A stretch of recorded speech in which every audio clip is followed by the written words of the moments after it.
I recently read a wonderful article about how happiness is at least as much anticipation as it is what you end up doing.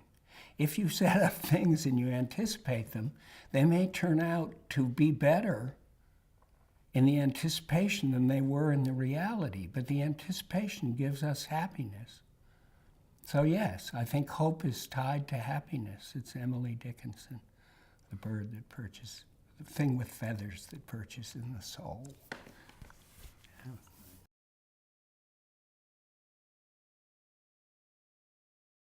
It's really hard to believe that it's been 42 years since we started it. I mean, the time has flown. And that's maybe because we've worked hard, really hard every day over those years, and because we've accomplished so much. The ability to hope is uniquely human. It is central to the human character. I was diagnosed when I was 27. Hope will define you. You don't know what the other side looks like or what it feels like or what it is like. So you imagine the worst. I mean, I think that's why blindness is probably the second most feared disease, even though it's not terminal. And that's because it's such an unknown, what's on the other side of that curtain when it falls. Retinitis pigmentosa is the leading cause of inherited retinal degeneration-associated blindness. 1 out of every 4,000 people in the United States alone are affected by this condition. We all, as human beings, believe that the ingenuity of humans will make happen what we can imagine. Just think about that. It'll make happen what we can imagine. Gordon is courteous to the end, and I tried to be the same, but I felt I had to tell him the truth, that he had his own life to lead, a second child on the way, and I remember even saying, you know, if you have time and there's any part of the world you haven't seen, see the world. Life throws us curveballs. The question isn't if something bad will ever happen, it's how will we handle it when it does. For Gordon Gunn, the curveball was going blind. This is a story of the extraordinary way in which he chose to handle it. And now I think we can say going forward, not only do we provide hope, we provide healthy eyesight to a lot of people, and we're going to increase the amount of that. Saving and restoring sight, and we're doing it now. Thank you. I had lost all my night vision. I couldn't drive at night. I couldn't move around very well.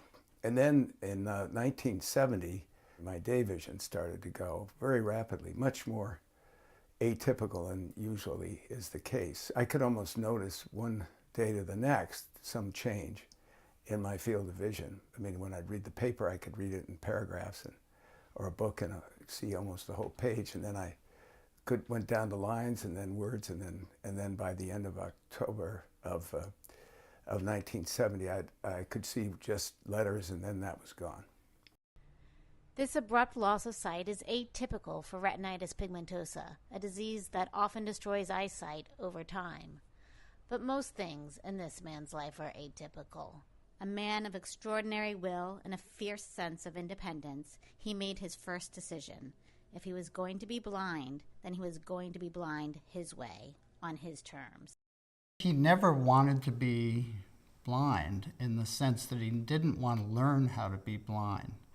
He had thought about going to a school in Massachusetts where if you're not completely blind, they put blinders on you. They teach you how to be blind. He didn't want to do that. He wanted to keep his sense of vision that he'd had up until that time intact. When you're losing your sight and it's progressive, you can still see some parts of and then just shades of what you used to see. It's you try and deal each day with what you have, and then what you have changes. So it's a constant adjustment and very difficult because it's very hard to start something that you expect will take some time to bring to fruition and not know whether you're going to be able to be part of it or to make it work. But it taught me how difficult it is to know where you really are till it's all gone. In 1965, after serving for 5 years as commander on board the destroyer USS, Gordon would follow his father's wishes and try his hand at banking. Accepted into an elite program at Chase Manhattan, Gordon would receive his training alongside no fewer than 5 future CEOs of the nation's largest companies. But more important than who he met at Chase while in training, he would meet the most important partner of his life. Of course, very much at the top of it all is my relationship with my trophy bride that I married in 1966, and happily I married my trophy bride the first time around because we're still married 47 years later, despite the fact that blindness came in and imposed a whole different set of dynamics on our relationship. In the beginning, this romance would blossom in the most unusual of ways. Gordon would steal her carpool. I brought a Volkswagen up to New York, and I had a carpool from 86th Street down to Wall Street, where we were both working at the time. And it was, I think I had 2 or 3 people in it to start with. And so Gordon said, that he'd like to be in it. Well, about the 4th ride down the East River Drive, he said, the assembled crowd in my car, well, I have the ugliest pea green Pontiac station wagon, but it is comfortable. If you all would like to use that, I'd be happy to use it. So he absconded with my carpool and my wherewithal. It was pea green, and it was ugly, and we had it for many years until we had it in Brooklyn Heights, when it got broken into about 3 times in front of our apartment. Finally, somebody stole it. So that was great. The relationship with my mother had a lot to do with keeping him afloat during that time, and her ability to stick by him and tell him that she would be there for the long term. I think was probably an extremely comforting factor while going through all that. You think of hitting that type of rock bottom and really going through something like that, and if you can survive it, your relationship is that much stronger. And I think they chose to really fight through it, and so that created a bond that I think a lot of married couples don't have. This gets to the point of whether, if my dad had not lost his sight and he'd stayed in the training program with all these high-powered guys and gone on to do all these crazy things, would he have had the marriage that he has? And I'm not so sure that would be the case. I think there's an interdependence that's been developed because of the blindness that also has created a real sense of love. So. At the very beginning, I kept wanting to say, it's going to be okay. It'll be fine. We'll work this. And then I remember one evening saying to him, I thought hard about it. And it would really annoy me to have somebody sitting with me every evening say, it's going to be okay. My mom's telling him that things would be all right, I think is for a long time is probably part of human nature, right? So if you love someone, you want them to know that it's going to be all right. But I also think, you hear this about addiction and things like that, where people have to first recognize that they have a disease before they can move ahead. So if she was constantly telling him he'd be okay, I don't think they were able to really get past it. And so when part of the whole process was saying, it's a crappy deal. Well, there was a point where Luli went to Gordon, and Luli said to Gordon, you can decide whether you're going to live with blindness or not. And if you wanted to go out and shoot yourself, you could do that. But if you decide you're going to live with blindness, you live with it. And I will support you 100%. And that was a critical point. And I remember saying to him, you know, I think it's a really, really bad deal. Not even that delicate a word, but, and you know, if it's more than you can stand, I understand that. But if you can stand it and want to move ahead, let's go for it, and then just let's believe it's going to work. You can either wring your hands and worry about it and wonder why me, and am I, you know, who's going to take care of me, or how am I going to exist? Or you can say, well, I'm going to do whatever it takes. I'm going to find a way around it. I'm going to work around it, find a way to do the things I want to do, that I feel I can do, in the best way I can. Well, Gordon wouldn't be who he is without Lily. He might not be. That's elaboration enough. If you wish to understand Gordon Gunn, you must first understand who his father was. George Gunn II was the son of German immigrants. He would attend Harvard, graduating from the first class of Harvard Business School in 1909. A brilliant and fearless entrepreneur, he would strike out on his own, amassing a fortune, first in real estate, then ranching, and finally banking. His greatest coup would be to secure the patent for decaffeinated coffee.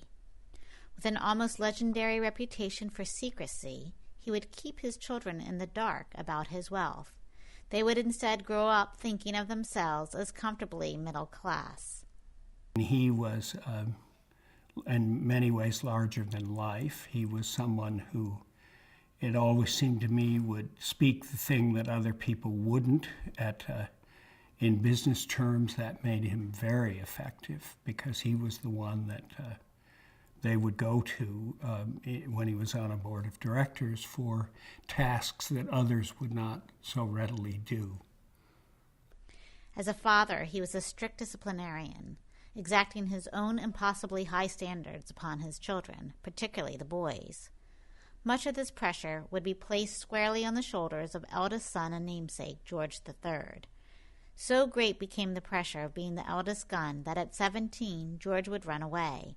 Gordon had always had a natural attraction to challenges, so when his brother fled, Gordon happily picked up the mantle.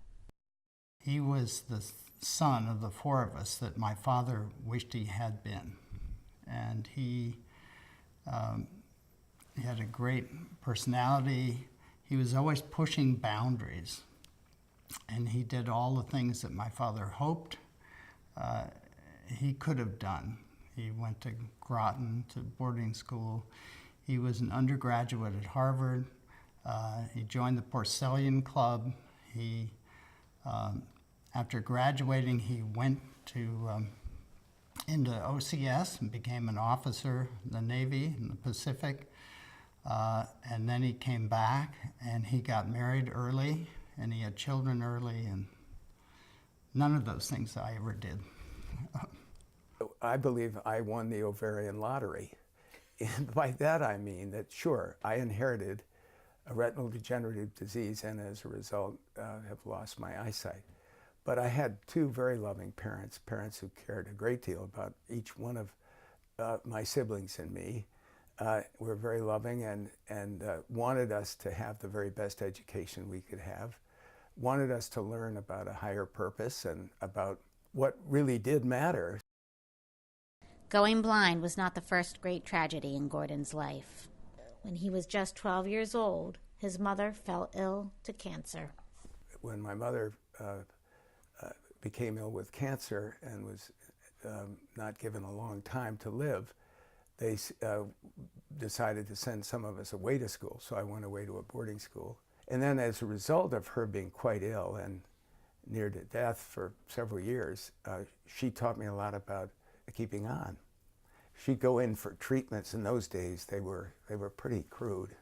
Very heavy chemicals and no kind of chemotherapy, and certainly no surgery was done to speak of, and most people didn't live very long with cancer.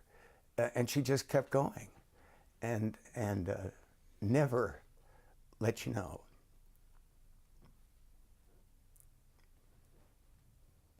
She taught you to fight. Is that a fair statement? Yes, it is. In 1968, Gordon and Luli were married. Gordon would ask his father to be his best man. He never told his father about his diagnosis. I had been diagnosed. I didn't tell him. So I didn't really know how he would take it. A lot of people take it onto themselves, a genetic thing. You know, it's suddenly like they're responsible, they're to blame. That's crazy. I didn't want him to know about that. You know, at that time, it was really hard to figure out what was going on. There wasn't much information out there. Doctors didn't seem to know. And as it got to be worse, he had a hard time figuring out exactly what it was because there was so little interest in quality of life diseases. I had an instance where a family doctor, I went to see him and he looked in my eyes, he talked with me about it, he said, you know, I think you ought to see a psychiatrist. So I did, and the psychiatrist, after several sessions, said to me, well, Gordon, you're like everybody else, you know, with a mouthful of teeth. Some of them aren't as good as the rest of them. But I don't think that's your problem. I think you should see an ophthalmologist. In 1970, Elliot Burson at the Massachusetts Eye and Ear Infirmary was one of the few doctors in the world who could identify Gordon's condition. When I looked in Gordon's eye, it was a harrowing experience for me because it was very hard to find any spicular pigment. I looked twice, and of course that was, I knew, a very bad prognostic sign. What struck me was how little knowledge there was about these diseases. And so as Luli and I looked around more and more frenetically to try and find a way to slow or stop the progress, I found dead end after dead end. Well, retinal degenerations in 1970 on some level were considered rare diseases. Part of the rareness was that people went to a hospital, were told they had the problem, there was no hope, and they should just go home. And so many people with RP were naturally feeling very lonely and wondering if anybody was interested in their problem. But Gordon refused to accept that nothing could be done. He would try anything. Well, I had a faith healer who worked with me for a time in England. You know, what the heck? I was in London, I'd try it. There was someone who did these 100 bee stings 5 days a week. Some people thought that transplanting muscles in the back of the eye to increase the circulation might help. There was a theory that if you cut the sympathetic fibers in the neck, you would dilate the vessels on that side of the head and perhaps improve the blood flow. There was a treatment in Cuba that was purported to work, and it's one of those things. The placebo effect was so strong that the people who spent their life savings were taking a real risk with their, not just their eyesight, but their health. Well, and then there was Russia. An article placed in New York Times by the Filatov Institute, located in Odessa, Russia, purported to have a cure for retinitis pigmentosus. Gordon, having seen the article, called Elliot Burson and asked if he thought if it had any real merit. There had been an attempt with placental extract in the Soviet Union to try to save function, and although it didn't have a proven scientific track record, I believe as a compassionate human being, every person should have a chance to try things, even if it's, so to speak, a last Hail Mary pass, as we would say. I think it's human nature to always want something to hang on, to hope for, and that was certainly my case. And I'd build it up in my own mind that this treatment might be the answer. It was the only one left. I think I would say that it was really a leap of faith and kind of what he thought at the time, again, family lore, was that it was a treatment that would work. He didn't know about the timing, when it would happen. He'd worked with the State Department, and they had were trying to clear it. It was a difficult time in the Cold War. He got the approval to go, and then of course it coincided with Zach having just been born. Unbeknownst to Gordon, it would be the last time he saw his children. My brother Graham very kindly took me over. Luli had just had Zachary, our youngest son, and just a few weeks before. Unfortunately, I did get to see him before I lost all of my sight, and I'll never forget that. It's very important to both of us. The plan was to go to the Filatov Institute for a 4-day regimen of injections. But when he arrived, he found out that the stay would be much longer. Gordon had said he would call me right away when he got there. And then I went 4 days and thinking he'd be home even by then without hearing anything from him. And I didn't even know we couldn't locate him. And so I think the panic, I really got scared that something awful had happened. The intended 4-day stay at the Filatov Institute in Odessa evolved into a harrowing yet transformative 6-week journey. That was a very important time in my beginning to learn to deal with blindness. I couldn't even find my way to the bathroom, just to give you an idea of, and the place was in pretty bad shape. I mean, the walls had crumbling paint. It had bare light bulbs hanging down from the ceiling. It hadn't had a lot of attention. He was in a room where there were, it was like our single room in the hospital. I think there were 8 beds. They were all just jammed in. There was urine all over the floor. It was kind of grim. And then they would give you animal biostimulants. I mean, one of them was an extract of placenta in shots. So I had 12, 15 injections a day. And I had them in my temples. They were in my buttocks and my shoulders and shoulder blades, and trying to get these extracts of animal biostimulants into my bloodstream. There was a particular woman that gave them what they were called injeccies, the shots, and we had just started bombing Hanoi, and so she would say Yexi and say Vietnam and hit him with the needle. I think I was just amazed. We were at the mercy of whatever they did. He was over there so long and his brother had to come back for exams. And so I went over to join him and help him come home. It was frightening. I think the fact not just that he'd lost weight, but his color was pale. I just thought, oh goodness, this isn't a good place to be. No, we got to get home. When Luli came over and I had left, he went into a coma. She was very afraid he'd be given something which would make things worse. So he finally came out of the coma, and then they decided maybe they'd done everything they could. I think he had hope when he went to Russia, but he lost hope. I think he literally lost it that month in Russia? Yeah. I'm sorry. After all failed attempts to find a cure, Gordon is left to figure out how and where he fits in. You have to put it in the context of the time, and that, your image of a blind person at the time is not somebody who's out there doing a lot of stuff, especially if you've been the guy who's out there doing a lot of stuff.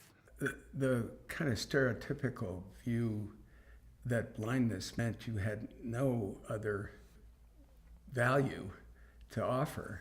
I have had times when somebody in a restaurant, a server at the table might come over and we've ordered coffee, and then they'll turn to Luli and say, well, would he like sugar in his coffee or cream? And I have to think, wait a second, you could ask me, It's made him capable of seeing things in a deeply human way. that I don't think people do always see, even when they're sighted at all. I realized in a way it was I mean, it sounds terrible to say, but a gift, because all during the period when everybody was thinking they should be chairman of the board of Merrill Lynch or something like that, all of a sudden we were a team trying to work on something. So it gave a value that I didn't feel I was out there searching to see what I wanted to do. It didn't matter anymore what people thought about what I might have had in the way of an edge or an opportunity that was given to me, because now there was something that wasn't given to them that I had to deal with. It changed his view on what he could be in life. And I think that was, so if Russia is the bottom, this is the start of the rise when he met Jim Wheat. Jim Wheat had also lost his sight to retinitis pigmentosa at the age of 25, but with a brilliant mind and an indomitable spirit, he had managed to take his father's boutique brokerage firm in downtown Richmond and turn it into one of the nation's major players. The firm was Wheat First Securities. One of Gordon's doctors suggested he meet Jim Wheat.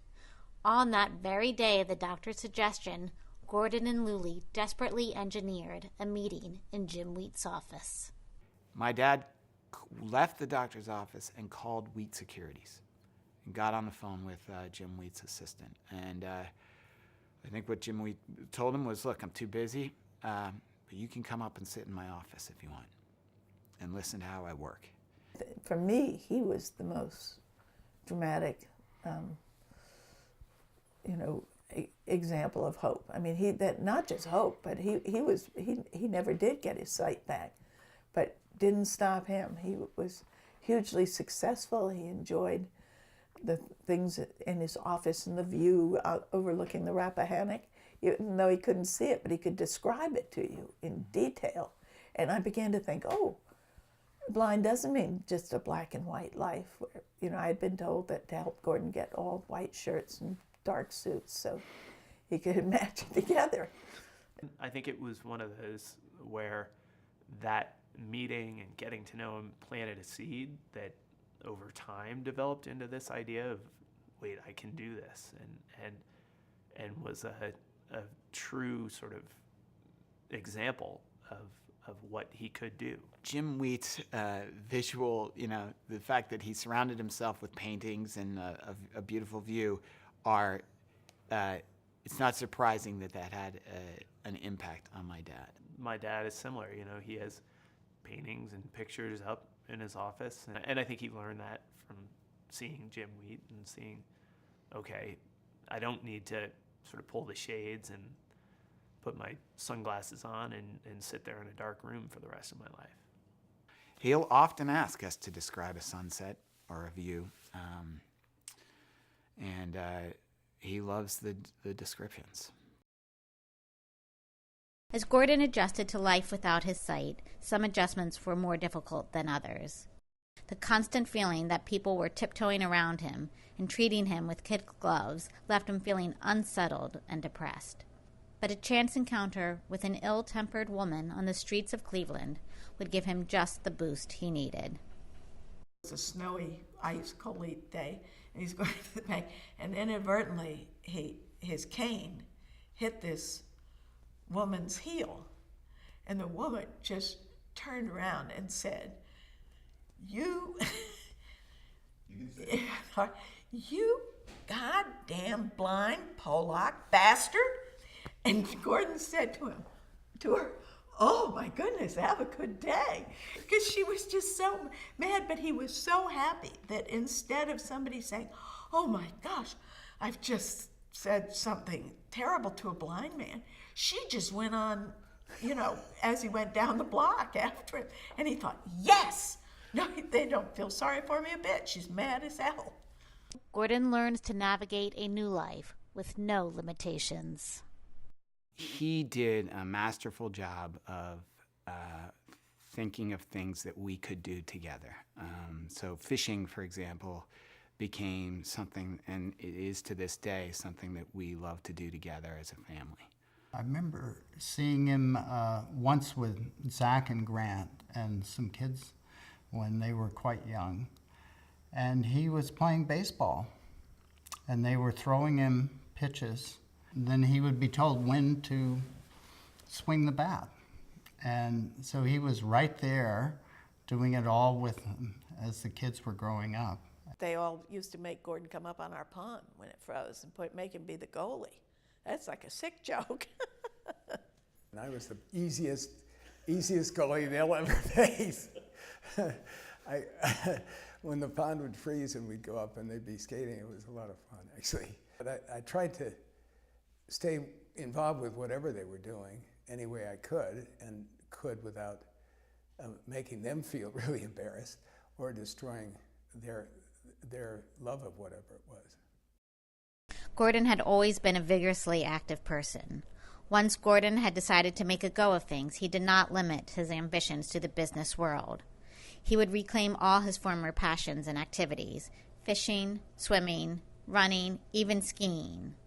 I can remember, this may have been during the part where she was trying to say, bring normalcy, and I can remember her packing us up in the car and taking my dad to a neighborhood that didn't have a lot of traffic, and then he'd get out and he was literally running beside the car for exercise. And so people would be walking down the street, and here's this crazy woman in her car with two kids yelling out the window at a guy who's running beside the car, telling him not to step on the manhole or whatever. And so we were just, that was part of growing up. I've skied with Gordon, which is really very annoying.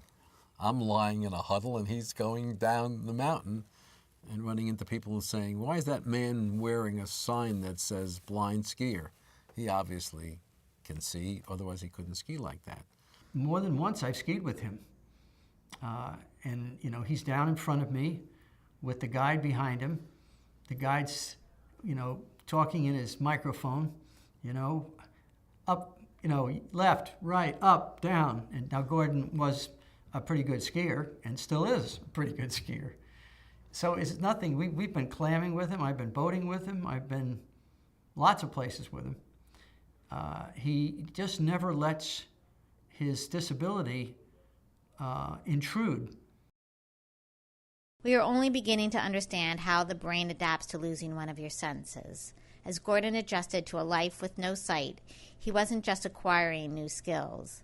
Scientists now know actual physiological changes were likely occurring in his brain. All his other senses changed dramatically as he lost his eyesight. His memory improved tremendously. Suddenly he could remember hundreds of telephone numbers. He could walk into a room and describe the room without seeing it. And I remember I used to go with him to Museum of Modern Art in New York, and when he had no eyesight, and we'd talk about paintings. And he just wanted to make sure he could register the color and keep that intact. In 1978, Gordon purchased a seaside home in Nantucket. Along with the home came an unexpected bonus: caretaker Gilbert Burchell, better known as Gibby. Well, my dad was sort of like the tour guide to the Guns when they bought the house. He showed them all kinds of new things, the clamming, the fishing, really showed Gordon and the rest of the family how to enjoy Nantucket. Gib was sort of a third-generation Nantucketer and very, almost a Renaissance man in a way. And it used to drive him crazy when we first bought the house, that Gordon would always be, when he was up there working. Gordon was actually he's got an office at the end of the house, and he was on that telephone an awful lot. And I think, my dad was a little bit older than Gordon, and he thought he should enjoy something else to do with his hands instead of always working with his mind. And he thought this just isn't right. So he came one day and said to Gordon, "Gordon, you ought to come down here and try carving." Next thing I knew, Gordon had a sort of a blocky whale in his hand, and he started shaping it with chisels and rasps and sandpaper. And then he got into some power tools, and the whales got a little bloodier. The white pine will absorb all blood. Yeah, there's a lot of skin and probably some blood spots on this. But yeah, Gordon started, I believe, with this very whale, and it went from there. Perhaps it should come as no surprise that this seemingly simple new hobby would quickly turn to an obsession. Once I've got a sense of what I want to do, it's all in my head. I actually turn it around. I look at it inside my head from every angle so that I have a feeling for how it might look if you were looking at it from behind it or one side or the other or underneath or up above. He gets a feeling into his sculpture. Particularly, there's a combination of abstractness and reality, which together make for very compelling sculptures. And so he brings that thinking about what he's going to do to approach the salmon or the frog or the bird, and he dreams of it at night. But in the morning he gets up, and that dream is all he has, and that image in his mind is all he has, and he goes to work with it. And in some ways, it's a blessing for that kind of art. I think the tactile part of it is something that, you know, he just really felt like he could do. And there's an independence to it that he doesn't have in anything else in his life. I mean, he can go, and he does spend hours in his studio just either carving or molding clay, and he just loves it. Oh, no question, sculpting helps me stay in touch with the world, and also really with myself, because it's a lot of fun. And the textures, whether it's wood or it's clay or it's stone, and it's very absorbing. I put some music on, various kinds, and I'll go for hours. We don't have do not touch signs up because he wants people to touch his work. That's how he works. And he has a combination of realism and almost abstraction in his work. And I think people begin to see the depth of the art when they touch it and understand that indeed he's an artist, but he happens to be blind. He's not a blind artist. It's a mixture of the past, present things I touch and what I do with it in my head. In a similar way that Gordon internally scrutinized images for his art, he did the same with numbers for his business. He would always be there to put us to bed and do all that, but then he would go down to his office, sit in darkness, and listen to tapes for hours of people reading financial statements into a tape recorder. And I think he's often the most well-prepared person at a meeting, and it's because of the preparation. So he is, if there are sayings from my father that I remember, you have to prepare is one of the things that always rings through when we were growing up. And it is this preparation that has secured Gordon's success in business, from serving as director of the Kellogg Company and of Corning Incorporated to co-owning the San Jose Sharks and the Cleveland Cavaliers, to chief executive of Gund Investment Corporation. When Gordon believes what's right, there's virtually no stopping him to get there. When he believes what's right, when he believes what something ought to be, and after all the input is in and after everyone's given him what his opinion is, he makes it happen. He'll make it happen. I think the great thing about Gordon is he's a tremendously thoughtful person. You think about different people, some are high energy, high intelligence and so on. Gordon is all of those things and has tremendous wisdom. He understands when to make a point, how best to make the point, and to do it in a way that drives the discussion forward. I would say Gordon is an angler. And an angler to me is somebody that can connect the dots. And Gordon is a dot connector. And He can put the puzzles together in the simplest way, cut through the baloney, and kind of see the path going forward. And he's a magician at doing that. He is meticulous in understanding all facts of any transaction or any business. He brings a combination of investment bankers, operators, and almost a CFO's understanding to the transaction. And he has a pretty good judgment set with respect to human nature. So he's really a terrific businessman. This is a person who overcomes difficulty and has the character to stick with things that he cares about, even though they get very difficult. And this attitude sort of spreads to others. My first impression of Gordon was that, number one, he has affected so many mannerisms that he looks right at you, and it takes a while for the uninitiated to say, this guy is blind.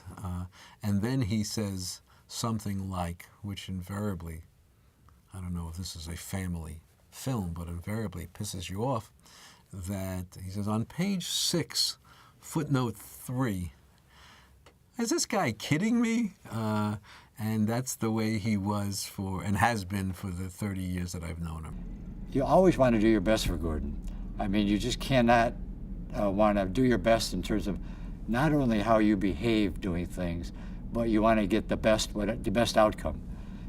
Gordon will improve almost everybody he works with. That's just the sort of person he is. He takes a lot of interest in the individuals. And you know, the team was important, the basketball players, the general manager, everybody was important. But when you walk into the building, you'll see who else is important to Gordon. That's the usher, the security officer, the driver. When he walks through the building, you'll have folks calling out, hi, Mr. Gunn, the whole way along. I would say one thing that he has been able to do with his blindness is really see people for their qualities. And that's sounds trite, but it's true. He sees people in a different way. He's not focused on their physical appearance. When Gordon first met me, during the time he met him, you know, he had me running his companies, and I weighed 450 pounds. And it was okay with Gordon. Now he would, if you wanted to get rid of it or something, it was all right, but he didn't see that as a big impairment. There aren't many executives of his stature who would have sort of glossed over that and said, well, as long as the results are good, as long as we feel how you're doing right, why, we'd be all right. So that's a real tribute to Gordon, too. He must hear three-dimensionally in some way, that he hears body language and he hears the information from someone's voice and he hears what's not being said. I think people don't know sometimes what they're communicating audibly. And they're trying to communicate something very different visually, because that's how they're used to cueing people and trying to get things across in a visual way, how they look, how they react, how their body language, what their body language is, a lot of things that are lost on me. And yet what I am hearing are a lot about what they really think, what they really feel. You know, the thing about Gordon is, when you think about a Renaissance man, in many ways, that's exactly what he is. I remember reading about Renaissance men, but I hadn't really met one. But with him, we have, right? He's a spectacular businessman, not only a good investor, but actually a good manager of enterprises. This is an accomplished artist. This is a great philanthropist. This is a great husband, a great father, and a fast friend. There's a purity of Gordon's intentions that are just unmistakable. And it's not, and you get it early, but if you deal with him over a period of time, it amazes you how it's there all the time. And I was saddened, of course, when he decided to sell the team, but he actually, I think, wanted to spend even more time with a combination of his grandchildren and foundation, the foundation? The Foundation is Foundation for Fighting Blindness, which is unmistakably Gordon's ultimate passion. I think he hopes to find a cure to retinal degenerative diseases, full spectrum, all of them. And I think that's his, I know that that's the biggest accomplishment for him that he could achieve. And that's the one that he holds out there. Foundation Fighting Blindness was founded as the National Retinitis Pigmentosa Foundation in 1971 by Gordon and Lully and a few other dedicated leaders. We got very lucky early on. We had not only a rallying cry, which was the first multidisciplinary laboratory for the study of these diseases. There wasn't any such thing then, even though there were a lot of disciplines that played into this. We found a doctor, Elliot Burson, who had the idea of putting together the first laboratory, and that became the initial focus for the foundation. The theory behind the lab is that more would be done by a group of scientists working together with different disciplines than anyone could do by themselves. The field was really barren when we started. The landscape had no one else in it, and we just plugged away at it. And so we had to start from the beginning and bring in people, attract them in with career development awards and postdoc fellows. And as we started raising money for that, we began to understand how many people out there were desperate for this same kind of opportunity, for this kind of research, and for the result of it. We got inspired by them, more and more inspired, and we also got inspired by people that we were able to bring into the Scientific Advisory Board. Gordon's fierce determination and dedication to this foundation was motivated by the pure desire that no one else should go through what he did when he was told that he was going to go blind. One of the things, though, that has always struck me, because I've met a lot of people who are blind and in some cases blind and deaf, is I am in awe of what they do every day in their lives. And so that really inspires me. And it means that if I have the resources that I have, and I'm fortunate enough to have them, that I've got to do even more. That's kind of everything in my mind, is the notion that suddenly what you thought your life was going to be is drastically different. And at the same time, you find a real purpose, which for him, throughout my life, has been this desire to find a cure for not just his own blindness, but everybody.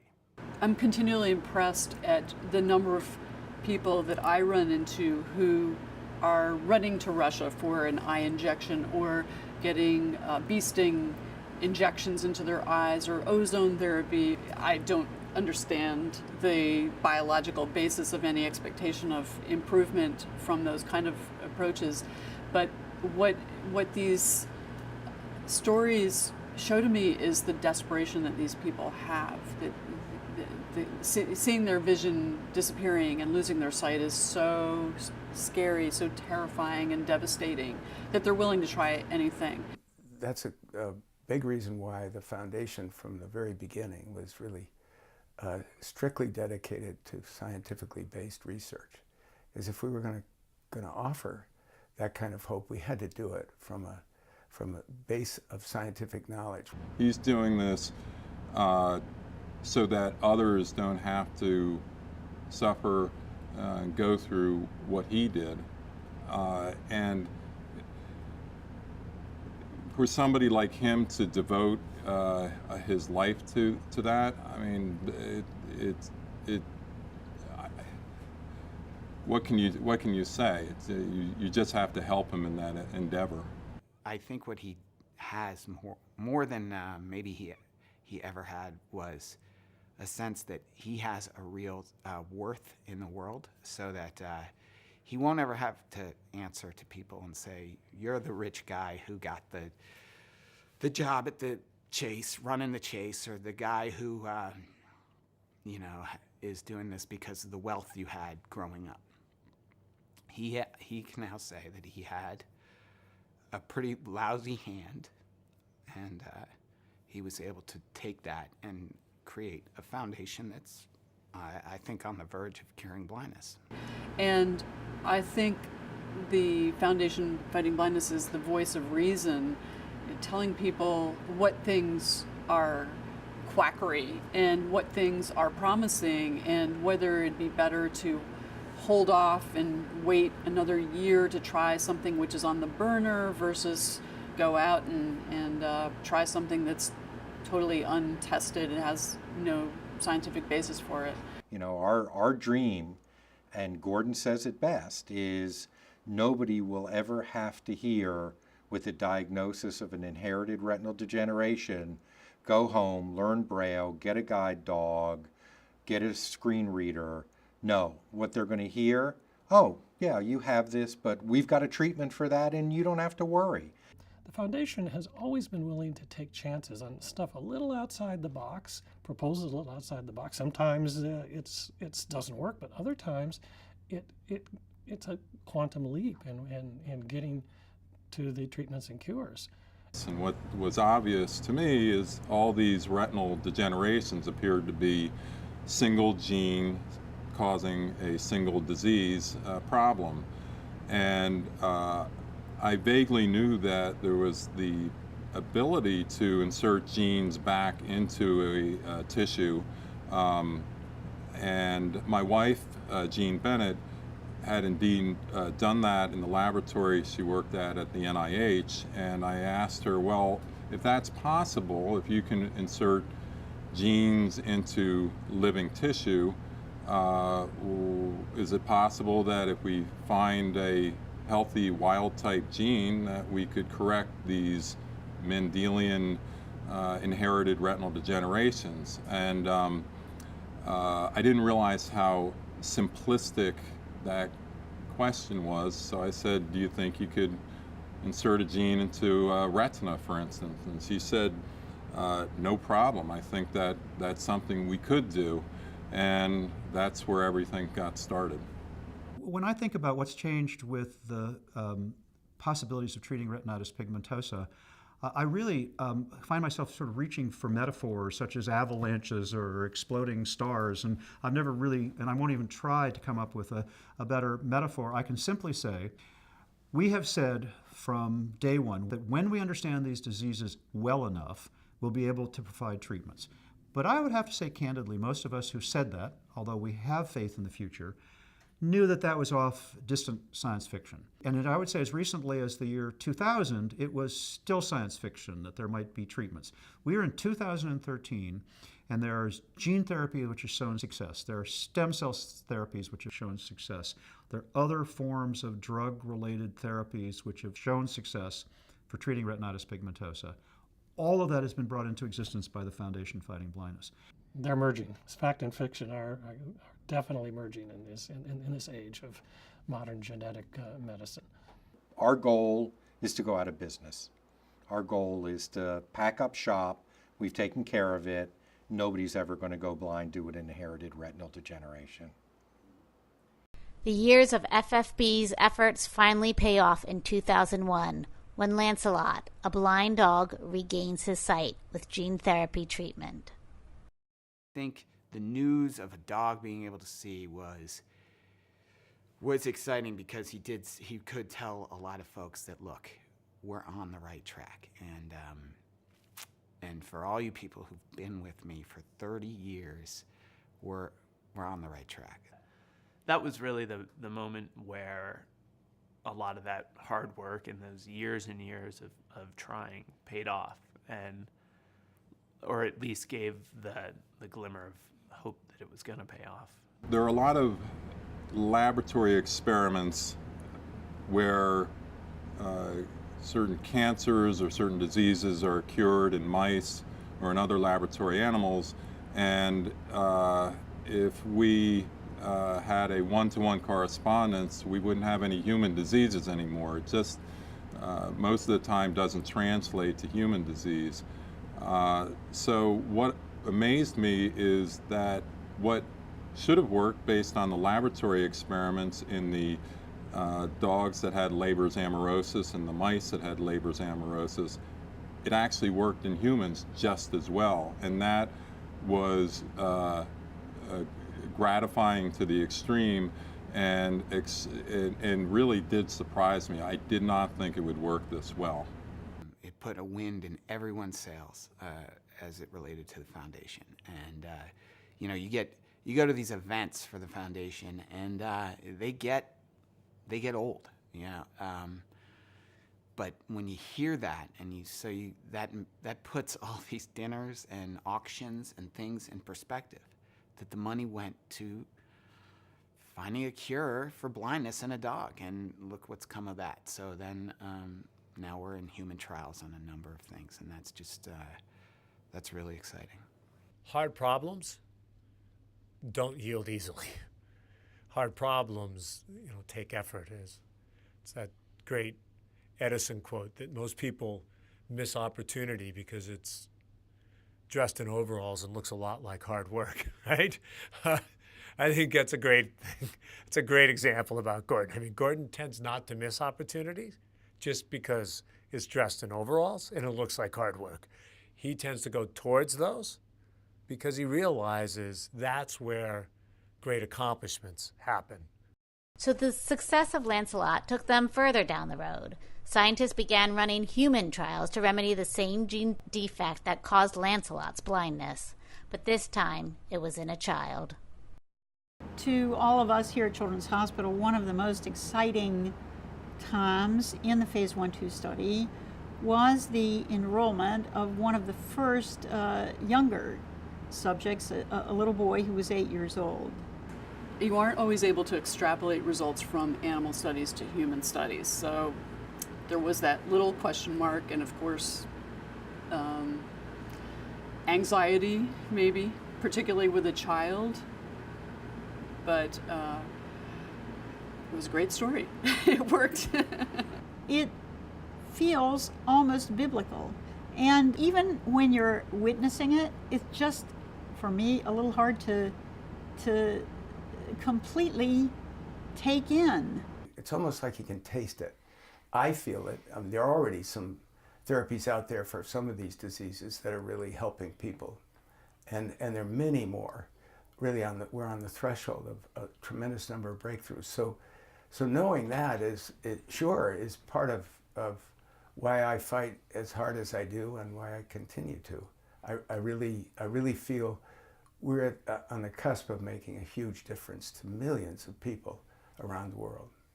So do I think that finding these treatments for the rare form of retinitis pigmentosa will have application elsewhere in society? Absolutely yes, and I can already give you significant examples where advances in treating retinitis pigmentosa are now being tried to treat brain disorders, are now being tried to treat hearing disorders. You're seeing a kind of flowing out from the specific forms of treatments to the whole world of now medical genetic diseases, which affect millions of people, and more complex diseases. So there's a tremendous almost you might call it the Velcro effect with the space program. We went to the moon and brought a couple rocks back, but we also brought all sorts of technologies to the planet which have transformed our lives. I think the same thing is happening in medicine through treatments of retinitis pigmentosa and treatments of inherited eye diseases in general. I still maintain, and I think it's been true throughout the life of the foundation, that a rising tide lifts all the boats. And that's always been the case. If we can learn more about the retina and about the whole visual process, we're going to help everybody. We're going to go way beyond just one disease or another disease. For me, the word hope has been replaced with the word promise, because we can see the end of the road now. We know we can affect these diseases. When Gordon first began with this, there was nothing. There was a shrug of the shoulders. And truly, he's the architect. He's the father of giving the experience to humanity that people can really change this world it's not only the scientists that do it, but it's those that create the environment for these things to be done. You know, everybody takes their own path when they are confronted with a particular obstacle in life, and a very hard obstacle to take on. Some people become bitter, some people become angry. Gordon went the other way. He saw it as a growth for him in his humanity. He could have easily just done projects related specifically to him. He had plenty of money, resources to do that. A lot of people go that way. That's not unusual, but he didn't do that. So all of his honesty, integrity, forthrightness, perseverance, intelligence he put together and say, I'm going to take this case as far as I possibly can. I'm going to invite as many people to become involved in it, and we're going to press and press and press for solutions. Gordon believed from day one that there would be treatments. And if you know anything about human affairs, you know there has to be a linchpin. There has to be a single person whose drive makes that happen. And in this case, that single person is Gordon. It takes a critical mass of organization and, frankly, motivation to get something like this going. And I give them all the credit in the world for getting us to where we are today. And what is interesting is, whenever you met Gordon, whichever piece of his life you happen to be part of, he's universally described the same way. And anyone who overcomes difference and turns it somehow into a distinguishing part of their character that becomes part of their story, that then becomes part of other people's story, that then becomes this inspiring thing. I mean, being close to it is just, I don't know, it's a treat. I view my relationship with Gordon as being one of the more powerfully shaping relationships on what type of man I should try to be, rather than the type of man that I am. Here he is. I don't even know if he knows his gene yet.